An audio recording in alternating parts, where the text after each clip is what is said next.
Na-miss ka namin. Ay, nako, kung saan-saan kasi kayo nagpupunta eh.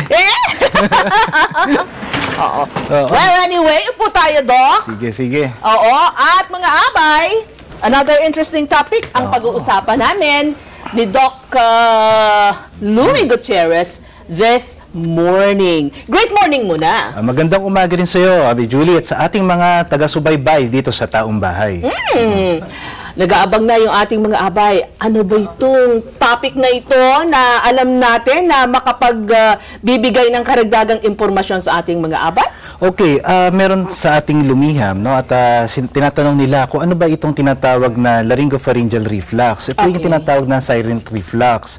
At ito, ang sakit na ito ay naapektuhan ang ating lalamunan. Ano? Bari ito ay bari.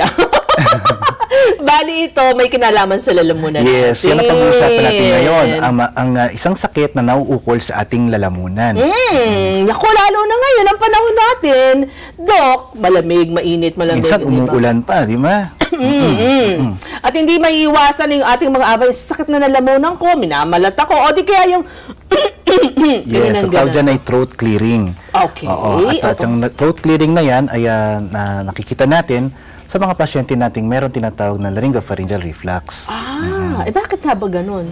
Okay, pag-uusapan nga natin yan. Natin. Well, una-una, ano ba itong laryngopharyngeal reflux? Ang laryngopharyngeal reflux po ay isang problema sa ating lalamunan, isang pathologic condition na kung saan ang asido po na nanggagaling dito sa ating tiyan ay umaakyat po papunta dito sa ating lalamunan. At pag-akyat po na ito ay nagkakaroon ng epekto dito sa ating throat, lalo-lalo dito sa bahagi ng larynx o yung daanan ng hangin at itong pharynx, yung daanan ng ating pagkain. Ayun. Yung pasintabi po doon sa mga kumakain ngayon, pero ito ba yung pagka medyo nalalasahan mo kaiba? Tama po yan. Minsan parang may acidic taste, kapag usually after eating or paggising sa umaga, lalo-lalo na kapag nakahiga. Ito po yung parang acidic taste na nalalasanan o kaya kapag tayo ay dumidighay. Ayan, ito po ay ating mararanasan din.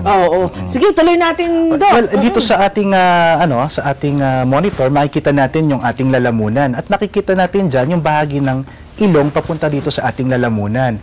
Kung makikita nyo po, lahat po ng yan, ang ilong, ang bibig, at saka yung lalamunan natin, ay merong isang pathway, okay? So, ito pong, itong area to, yung gulong-gulungan, tinatawag natin na larynx, ito yung daanin nga ng hangin, papunta rito sa trachea, papunta sa baga. Kapag po ito ay namamaga, dahil nga dito sa reflux ito, dahil itong area daw na to ay sinasabi na hindi daw po niya ma-withstand yung mga acidic components na ito na napupunta dyan sa area na yan. So ito ay nagdudulot ng pamamaga dyan sa bahagi ng yan. At kapag nagdulot ito ng pamamaga, ay makakaramdam ng iba't ibang klase ng simptomas ang ating mga pasyente. And when you say sintomas, Doc, ano itong mga sintomas na yan? Okay, isa-isayin natin ang mga simptomas na yan. Meron tayong graphic dyan sa mga simptomas na yan. Unang-una, syempre, ayan, throat clearing. Throat clearing. Tapos, ayan, susunod na graphics natin. Ayan, So, may pananakit ng leeg, sa lalamunan. Minsan parang may globus sensation. Para bang may nakabara. Okay? Sasabi nila, Dok, parang may nakabara dito sa aking lalamunan na hindi ko malaman. Parang may bukol na wala namang nakakapangbukol. Ganon. At minsan may pananakit ng dibdib. Okay? Tinatawag natin na substernal chest pain, regurgitation. Ayan. At itong tinatawag na chronic cough o yung kadalasang pag-ubo. Kasi itong dahil nga sa iritasyon sa lalamunan dito sa area ng larynx ay parang nagkakaroon ng nagti-trigger ito ng pag-ubo. Parang ito yung defense mechanism ng ating lalamunan kasi para dito sa mga Pero maliban dahil sa temperatura or sa weather kaya nagkakaroon ng ganung klase ng pangangati ng lalamunan, ano pa yung iba na pwede? Well, ano ba yung mga sanhi naman ng natawag na reflux? Una-una, siyempre, yung mga mahiling magkape. What? Ako na doon. Ako hindi ako nagkakape. Hindi ka nagkakape. Oo. Yung mga mahilig magkape. Tsaka yung mga mahilig sa mga maanghang.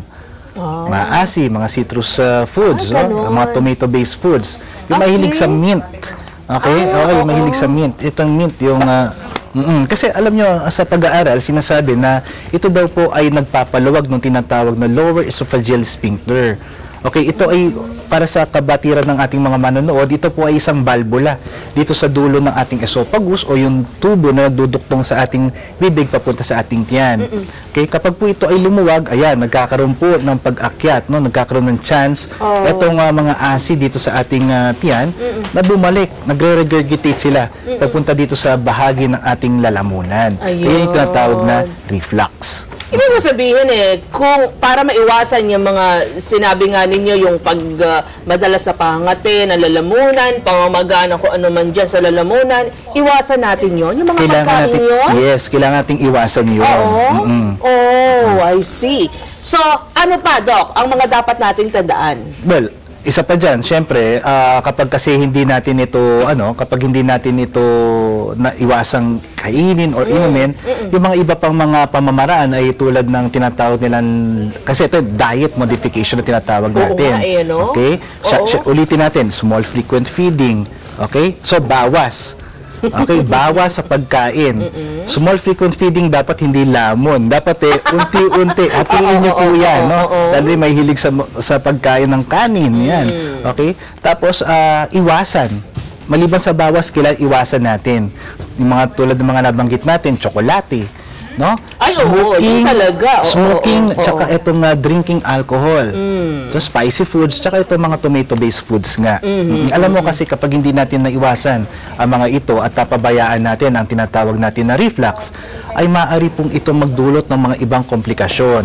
Like? Okay? Well, ayon sa mga pag-aaral, no, na kapag napabayaan natin itong reflux ay maaaring magkaroon ng pagbabago dito sa ating mga tissues dito sa esophagus at maaaring magdulot ng dysplasia or pagbabago ng lining mucosa na maaaring mag-lead to cancer.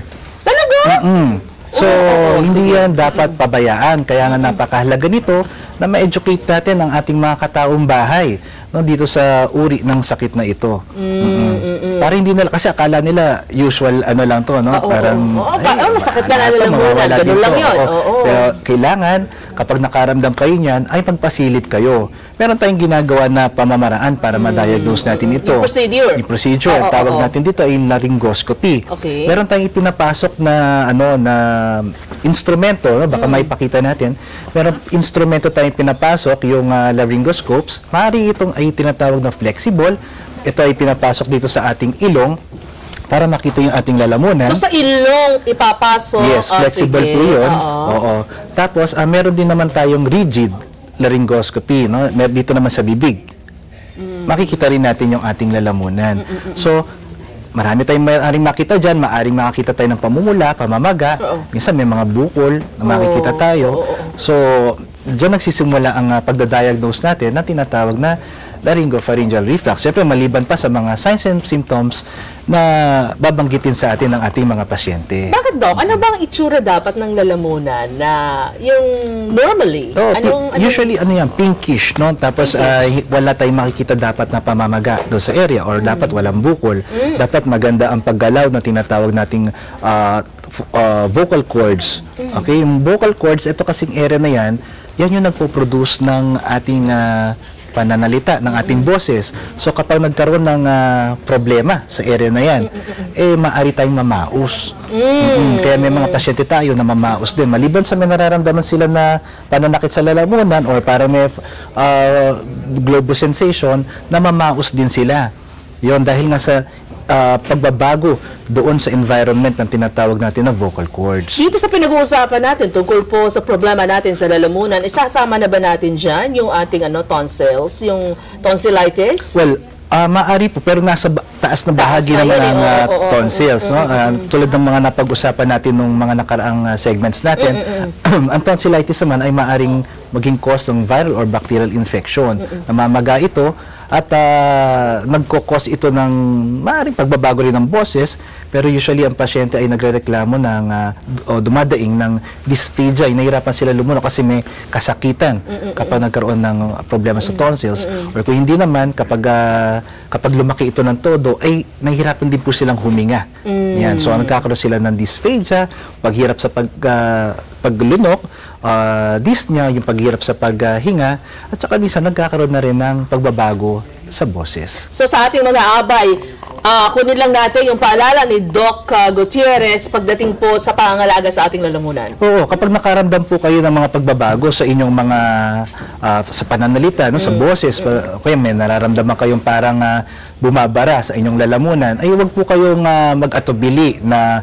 magpasilip sa ating mga ENT head and neck specialist, lalong-lalo na nga sa mga kasapi ng Philippine Society of Otolaryngology Head and Neck Surgery.